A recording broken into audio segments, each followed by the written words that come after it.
we start a new series this morning. Yeah, we made it through an actual series. Like last week, we concluded our very first Foundation Christian Church message series. It's done. It's done. It's in the past. How about that? That's a milestone. I'm pretty pumped about it. I'm even more pumped, though, about the series we're starting this morning called The GOAT, right? I think we got some, fantastic, I like it. It makes me giggle a little bit. I'm not going to giggle in front of you because you'll make fun of me, but okay. So, you might be asking, maybe, I say you might be asking. Honestly, I was asking, and I assume that everyone else thinks like me, which is probably wrong. But just in case, I'm going to take you through my thought process. So the first time that I noticed, remember noticing the acronym GOAT, G-O-A-T, greatest of all time, was when last year after the Super Bowl, I didn't notice it before then, they kept calling Tom Brady, and they would put like a little goat emoji after his name. And I was like, man, that's so cruel. I mean, my heart hurts, but why are they calling the guy a GOAT? I mean, he just led his team back in the greatest Super Bowl comeback of all time, and they're calling him a GOAT. I was thinking this negative type thing. And the more I looked into it, I realized that pop culture had passed me by. And I had gotten too old to be up to date on the latest trends. And I was like, this is not good. I'm going to have to fix this, right? I should know this already. I shouldn't be the last person to figure out what GOAT means. Anyway, I still wanted to know, where did it actually come from?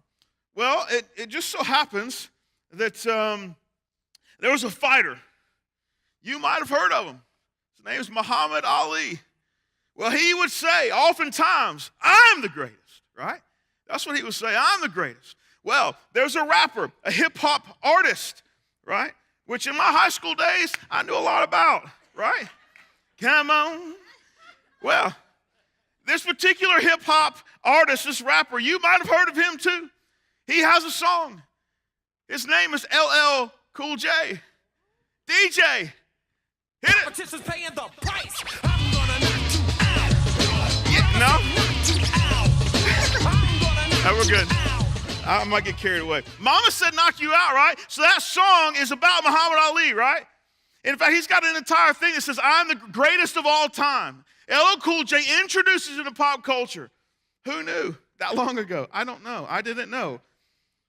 But it happened. This morning, we want to ascribe that acronym to a man that we find inside of the Bible. I'll be honest with you. This is a pretty long series, 4 weeks, and we're going to look into this one guy's life 4 weeks in a row. And I told you, if you're here last week, I told you that this is like days of our lives on steroids, this guy's life. I mean, it's like sands through the hourglass, right? You know what I'm saying? I don't know if y'all remember what I'm talking about, but I remember my babysitter would turn it on and she would send us outside. I don't know why, but that's what she would do. Y'all got to play outside for an hour, right? And so that's what I'm remembering. That's what's happening in this guy's life. So I'm just warning you, there's some things that we're going to talk about over the next 4 weeks that this particular guy goes through that's not, it's not PG. So I'll be honest with you. We'll get to the first piece here in just a few minutes. This morning we want to start, his name is Jacob, right? Jacob, the negotiator. So greatest of all time, the greatest of all time negotiator. I know we think we have the greatest of all time negotiator in the White House, right? Let's make a deal, right? Just pales in comparison to what Jacob is about to pull off, right? Just pales in comparison. So let me set us up here. So the Old Testament, we talked about this a bunch. The Old Testament kind of tells us what happens before Jesus shows up on the scene.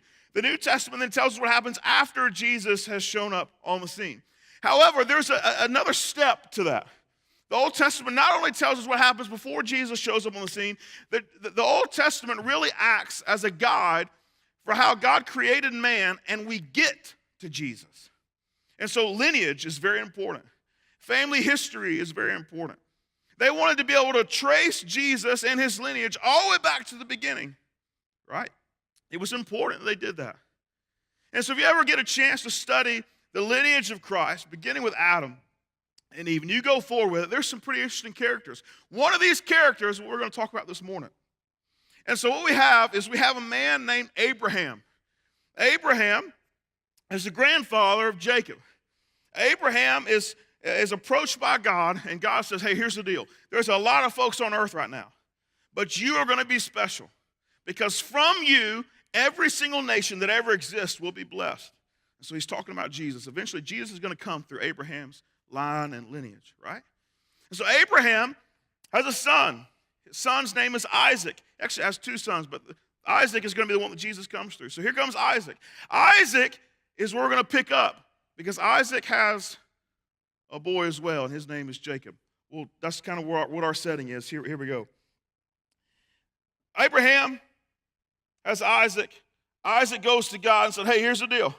You told my father that the lineage of Jesus, that all these amazing things were going to happen through me, yet I don't have a kid. That's where we're at. We know he's going to have Jacob, but this is what happens before he has Jacob. He says, hey, so where's it at? I've been married for 20 years, right? Isaac has been married for 20 years. His father, right, had him in his old age. He's thinking, well, maybe that's the plan. But he goes to God and says, God, it's been 20 years. In order for this lineage to continue through me, I've got to have kids. Right? I don't know if you remember that, God. You've been away for a little bit. But the way that works is you got to have kids. And believe me, I'm doing my part. That's what he says. And so they're working on it, but ain't nothing happening. He's 60 years old.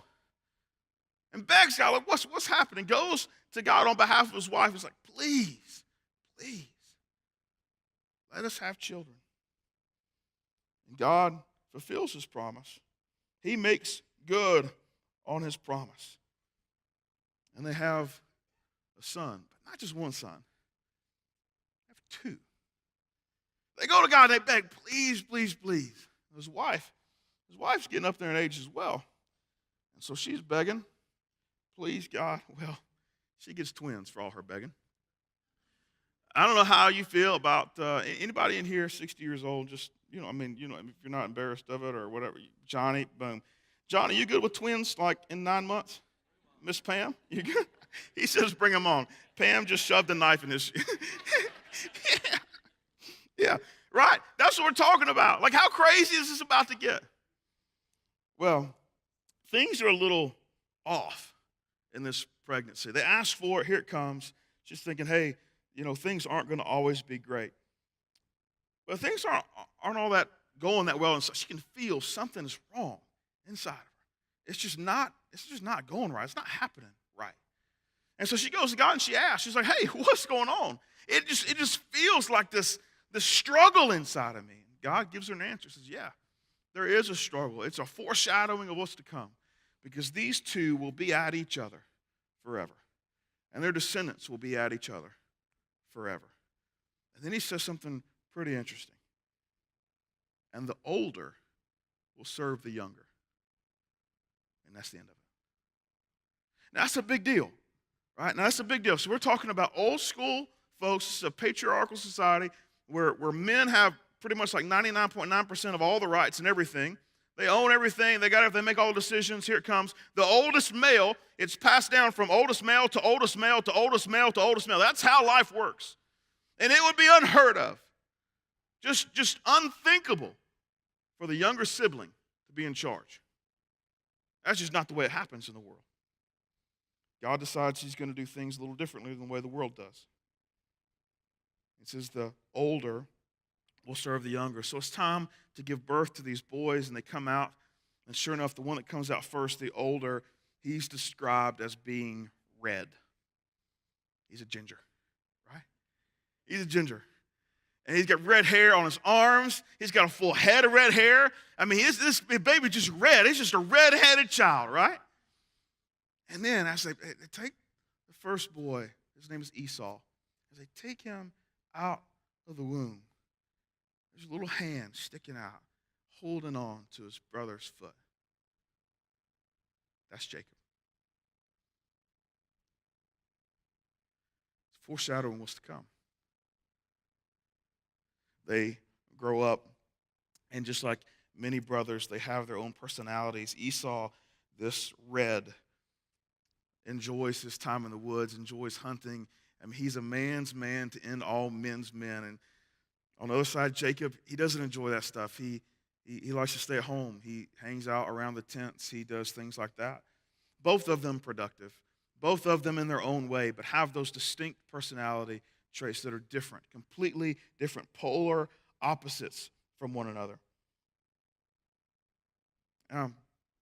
This so happens that there's this one particular time that Esau, that Red is out hanging out in the woods and he's hunting. And I don't know if it doesn't go well or what, but he comes back and the Bible tells us that he says, I am just like starving, like on the brink of just collapsing from starvation.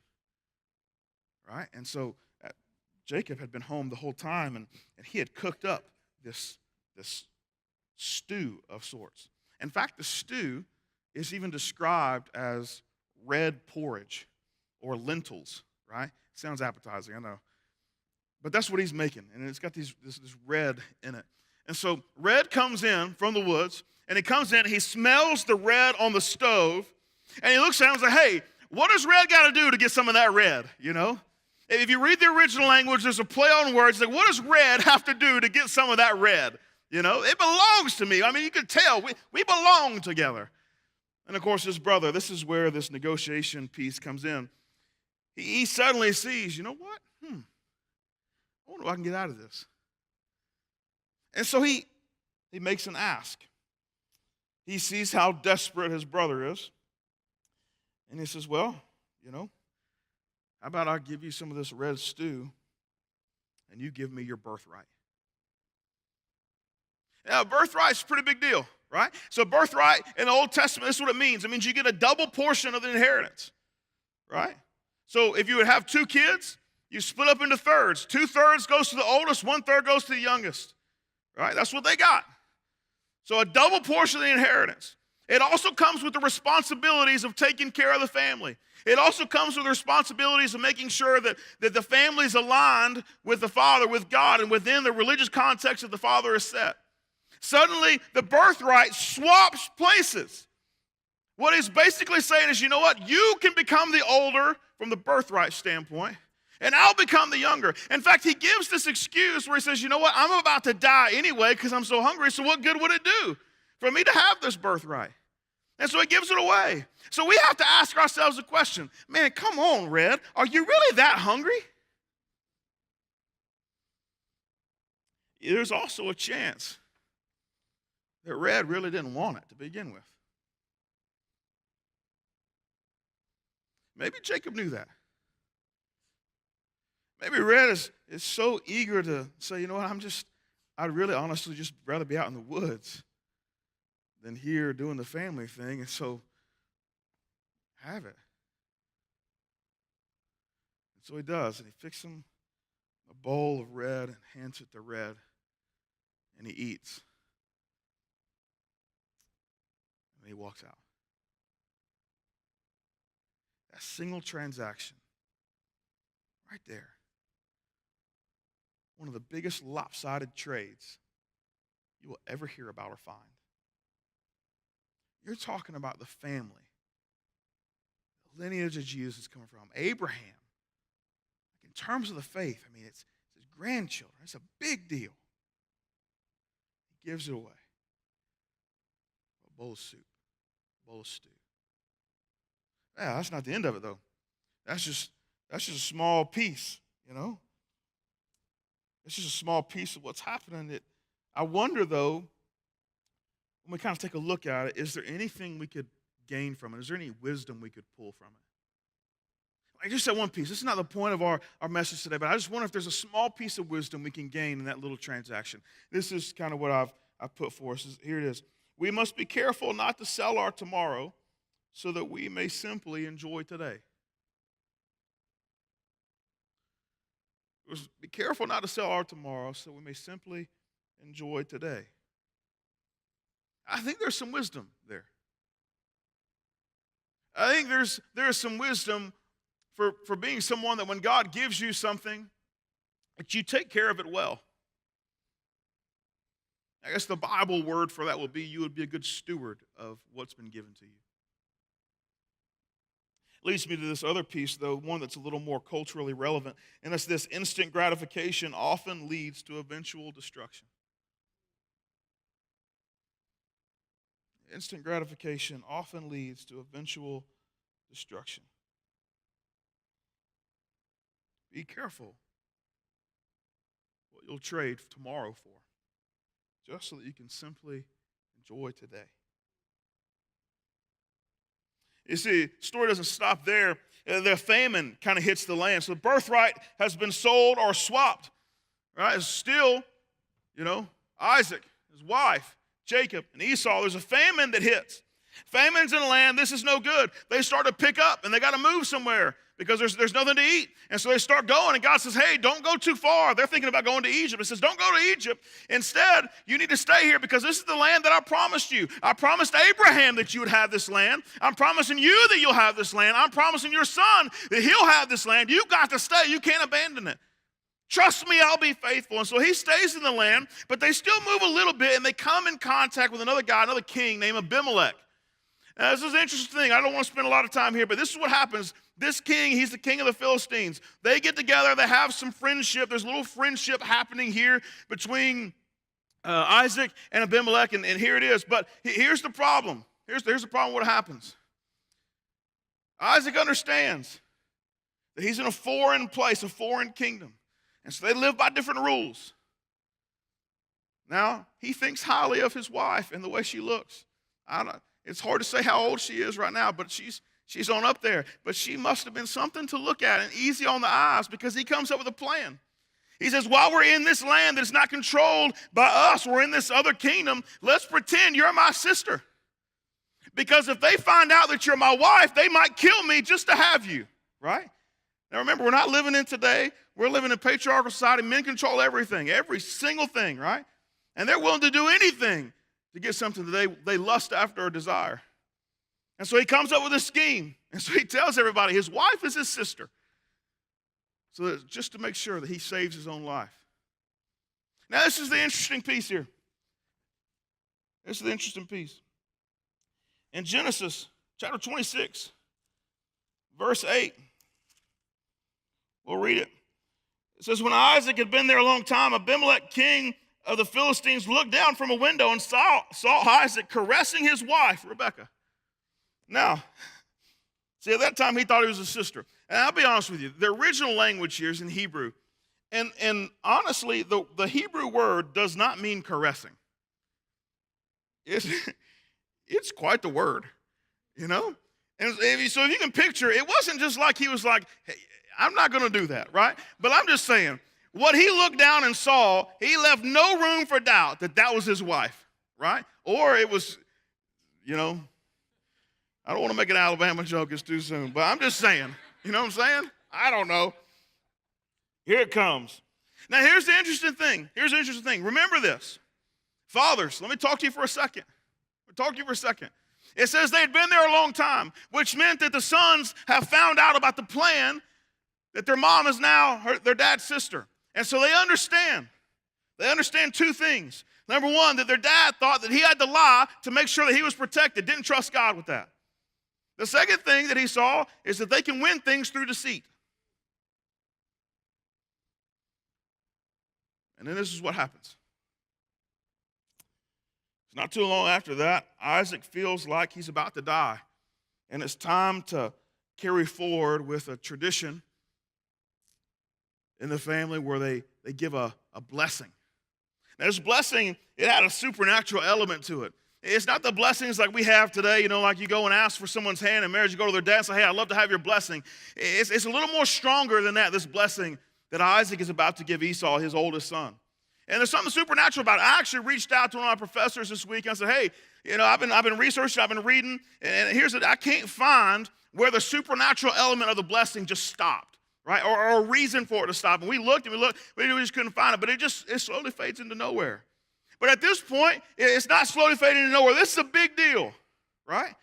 What we find in the Bible, and it's a long passage, so I'm summarizing. What we find in the Bible is that this blessing, once it's given, cannot be taken back. It's permanent. And the words of the blessing are very important. Because what is given as a blessing, that's exactly what will be given. And so there's this scheme. Isaac says, I'm about to die. I need to give Esau, my oldest son, the blessing. So his wife overhears him. And Esau goes out on a hunt to kill a big game animal. He's going to bring him back, and they're going to have a party and celebrate and a feast, and he's going to receive the blessing. And so his wife, Rebekah, goes to Jacob and says, hey, you know what? I know we did the birthright thing. I know you made that swap. It would be great for you to get the blessing of the firstborn. And so I'm going to make some stew up, and you're going to pretend you're your older brother. Go in there because his dad was blind. Isaac couldn't see anything. You're going to go in there, and you're going to pretend you're your older brother, and he's going to give you the blessing. You'll have the birthright and the blessing. Well, I mean, that ain't going to work because Esau, he's got hairy arms. I just shaved mine. He didn't shave them, but he didn't have any hair. He's like, how's that going to work? In fact, he actually says, but what if Dad touches me? What if Dad touches me? Then he'll know. He'll know what happened. In fact, in Genesis chapter 27, verse 11 and 12, this is what it says. Jacob said to Rebekah, his mother, but my brother Esau is a hairy man, and I'm a man with smooth skin. What if my father touches me? I would appear to be tricking him and would bring down a curse on myself rather than a blessing. Now notice, he has hesitation to do this, to deceive his father. But it ain't because he thinks it's wrong. It's because he's afraid he's going to get caught.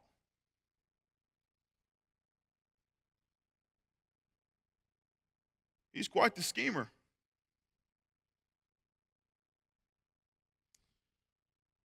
You know, you might say, well, Clint, it started off, God's the one that said that the older will serve the younger, so maybe that's his excuse. Maybe he just understands. Maybe his mother told him, hey, this is what God said. The older is going to serve the younger, so you got to take your place. And this is how we do it in the family. You take the birthright, you take the blessing, you stand in your place, and that's how it's going to work. Let me tell you this. And you can write this down and take it to the bank. And I promise you this is true. That God will never ask you to lie to accomplish his will. There will never be a moment when God says, you know what, I need you to blatantly lie and deceive people so that you can do good on my behalf.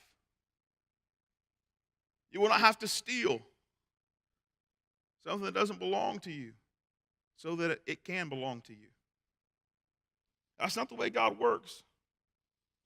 You see, Lindsay said it this morning, we had this theme running through our songs of God being faithful. One chorus says, your love never fails and never gives up and never runs out on me. But the truth is that God's faithfulness isn't always somewhere where we can see it at the moment we want to see it. Sometimes God has his own timing, right? Sometimes God says, you know what, I got a plan. And yeah, the older will serve the younger, but I didn't say that the older will not have a blessing or a birthright. They just added that to it, made an assumption. Well, that must mean we should go and get ours. You know, unfortunately, here's the scary thing about this message this morning is this right here. It says, God requires patience that will often exceed our comfort levels. That's a tough one. That God requires patience that will often exceed our comfort levels. We get in that place where it's like, oh, hold on one second. He's gone out to the field to kill the animal. When he comes back, he's given the blessing. And so I'm waiting. I'm sitting here waiting and thinking, I got to act. I got to do something. God's saying, wait, hold on. I thought you sang that song the other day in church that said, we won't move without you. We won't move without you. And yet here you are, charging out in front of me. It's difficult, and that's difficult because God sees things from an eternal perspective. We see things in about a 72 to 80-year perspective. Right? That's the average lifespan right now. United States, I think it's 78 and a half currently. And so that's how we see things in our lives. We say, you know what? We from 0 to 18, we hang out and go to school and we just, I don't know, whatever. And then we go to college maybe, or we learn a trade. And then we enter the workforce, let's just say at 22 in our career, 23. We work till we're 65, and we got another 20 years after that, if we're lucky. And that big piece in the middle, I mean, goodness, we wasted a lot of work in the first half. We didn't know what we were doing, so we couldn't enjoy it. And the last half was like, we ran out of money. And God's looking at it and saying, hold on. I was here before the world started spinning. You don't think I've thought about these 80 years I'm giving you? You don't think I've gone through these details on your behalf before? He's saying, don't try to get out in front of me. Because if we really want to take a look at it, the really good theology says God's already in front of us. He's already there watching our future. He's saying, wait on me. Wait on me. You see, Jacob, he might go down as the greatest of all time in terms of negotiations. He really did make the biggest lopsided trade. And boy, did he win in his brain. But he did it without waiting on God. By lying to his father, deceiving his brother.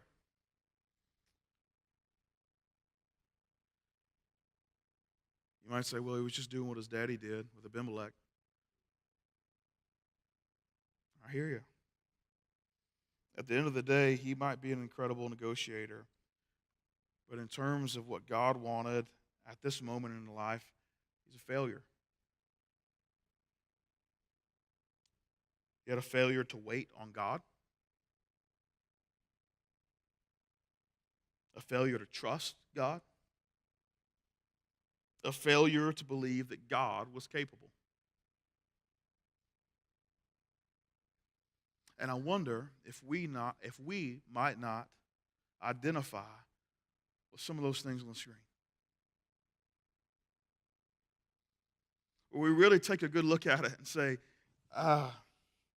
yeah, when I start looking at my relationship with Jesus, failure is definitely a word I would use to describe me.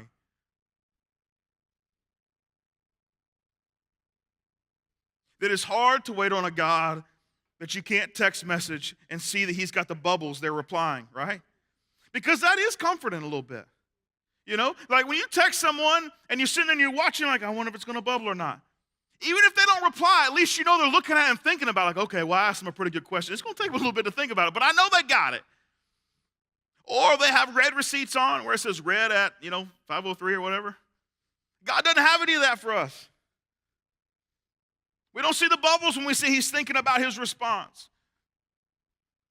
We throw our prayers out into the air and we hope that they don't just hit a ceiling and bounce around inside the room. And then we wait. And we can't wait anymore. We begin to fail because we're out in front. I think I can identify with it. I would imagine most folks in the room can identify with it. But there's always good news when it comes to Jesus Christ because we're still breathing. And that's this, that God is faithful even when we are failures. Like this whole time he's been saying, hey, be faithful, wait on me, and we're failing to wait. We're failing to trust. We're failing to believe that he's capable and can take care of these things. And as we fail in all of those things, God says, even though you've discounted me, even though you've given up on me, even though you can't wait on me, even though you've gone and made a mess of what I was creating and putting in motion for, even though you've done all those things, and failure is an incredible name to put on your forehead right now, I'll still be faithful. You know what part of his faithfulness looks like? It's grace. That takes that mark of failure and says, let me wipe that off. Count them up. How many times have you failed? How many times have you got out in front, fallen on your face, or destroyed relationships in your family, or caused tension between friends because you couldn't be patient enough for God to work things out? We're like, no, we need things done now. It's an instant gratification type of culture. And you know what? That's what we're going to do. We're going to sell tomorrow to enjoy today. God's saying sometimes relationships are broken and it takes time. Remember, we talked about our enemies, that we have to have intentional actions to build bridges, and bridges take time to build. And God is working and orchestrating his will in your life through normal human interaction, and that takes time. You know the incredible thing about God being faithful even when we're failures? is that it reframes what we're most proud about. Because suddenly we go from being proud about the things that we accomplish and build with our own hands to being proud that we're sons and daughters of the Most High God. That He would consider us family, even though we are failures. In fact, there's another guy, probably the superstar of all believers and Christians. His name is Paul. And he writes in the book or the letter to the church at Philippi, in Philippians chapter 3, verse 7 through 9, he says this, "But whatever was to my profit, I now consider loss for the sake of Christ. What is more, I consider everything a loss compared to the surpassing greatness of knowing Christ Jesus my Lord, for whose sake I have lost all things. I consider them rubbish, that I may gain Christ and be found in Him, not having a righteousness of my own that comes from the law, but that which is through faith in Christ, the righteousness that comes from God and is by faith." And now if you don't know Paul, right before that, he goes into this little diatribe where he says, let me tell you something, I've accomplished a lot of things in my life. Education and riches and knowledge and status and position and titles. He's accomplished all those things. But at the end of it, he says, you know what, when I understand who Jesus is, all of that pales in comparison. In fact, he uses the word rubbish. If we would go to the original language, that's a word that we wouldn't say out loud. It's a four-letter word, right? I consider all this compared to knowing Jesus. That's what Paul says.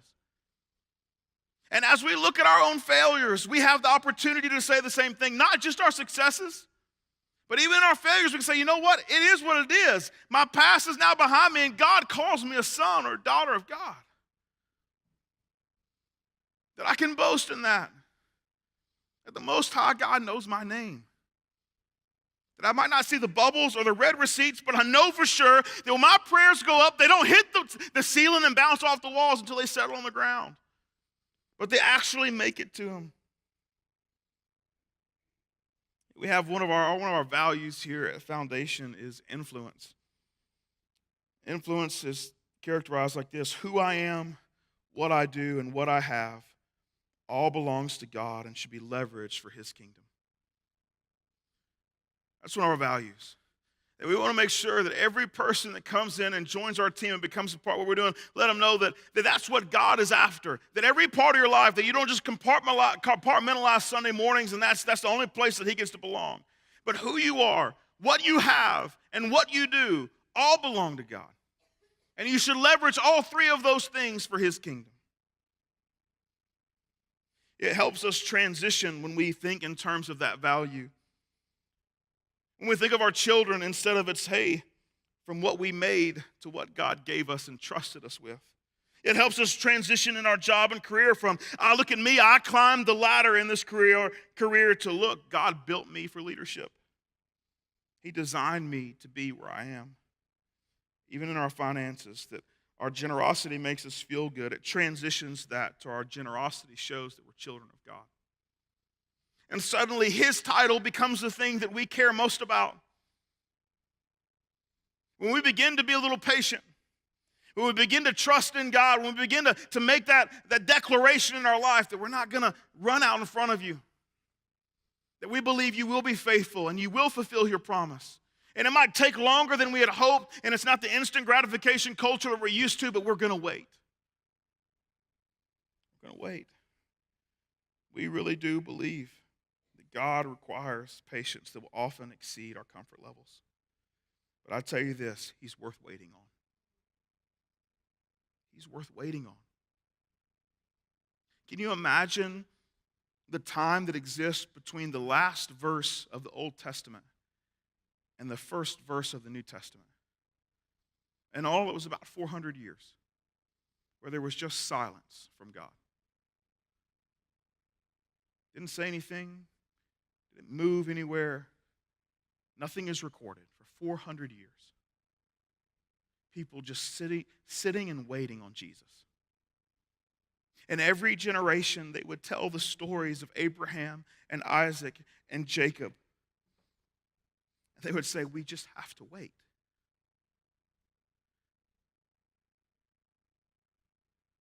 Can we have that kind of patience and that endurance? Because if you think about it, when the great cathedrals were built in Europe. You know, some of those took 4, 5, 6, 700 years to complete. That the people that poured the foundation did so knowing they would never actually see what the building looked like. And then for entire lifetimes, they would pour and sweat and tears, and they would bring in these, they would do all these things and knowing we'll never see it finished.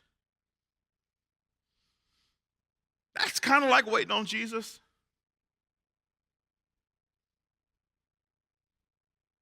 But I tell you, he's worth waiting for. He's worth waiting for because when he did show up in the fullness of time, at the perfect moment when time was split, and we have BC and AD, right in that moment when he showed up on a hillside in Bethlehem, thousands and thousands of angels greeted some shepherds to let them know that he was here. A little girl from down the road a few miles had faith that the Holy Spirit could conceive in her the Son of God. Here he came. Then you got to wait another 11 years and you don't hear much about him. You get a small story of Jesus as a toddler in Egypt. But then you got to wait, and then Jesus shows up at the temple at 12, and he's in there, and he's trying to learn as much as he can. He's trying to teach them a little bit, but he's trying to learn and teach them a little bit, and then you don't hear anything. At age 30, suddenly here's this big coming out party we studied the last 3 weeks in the Sermon on the Mount. And then ultimately it leads him to a cross where he bears the sin of the entire world, past, present, and future. And in one moment gives us the opportunity that even in our failures, God will be faithful. I'm telling you, he's worth waiting on.